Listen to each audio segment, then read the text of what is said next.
ในทุกๆ3-4 ชั่วโมงเพราะว่าคนเจ็บในระยะนี้จะต้องได้ติดตามเป็นพิเศษส่วนอุปกรณ์ของเราก็จะมีสำลีแห้งวอดแป้งเสิร์ฟสามักทั่วอังกูนสเต้เครื่องแถกตั้งทรงบะหลอด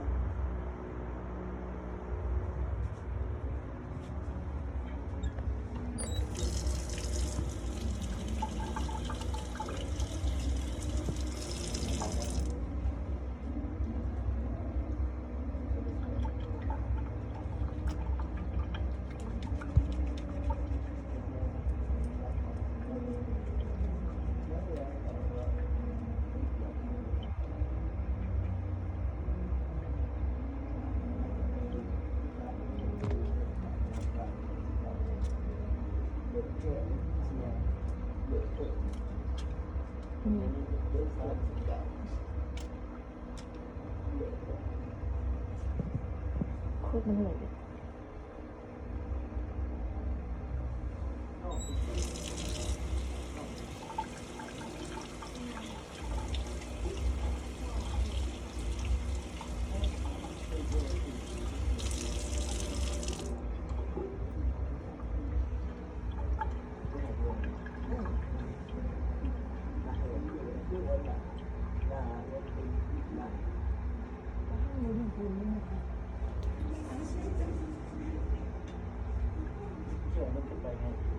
อุ้ยแ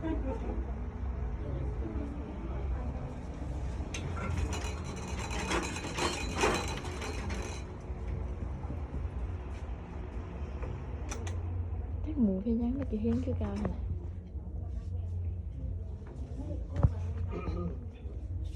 สบายดีพอ โดยสบายดี พอซื้อยังเด้อ พี่เถาจีจันทวงศ์ อายุจักปี อายุ37 ปี อยู่บ้านได้เด้อ ที่วันรักเมื่อ เมืองปากเซ่ของนี่บ่ โดยโดยแมว น้องมีชื่อร้านมีชื่อว่าเฒ่าสายใจเด็กสมานเป็นนักศึกษาการแพทย์ลงมาฝึกงานอยู่คงมอสแขวงเฮานี่มื้อนี้ได้รับมอบหมายจากท่านหมอให้มาเอาอาการชีวิตของพ่อเด้อขอให้พ่อให้ความมือ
ขออนุญาตได้พอ โอเค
เด้อพอ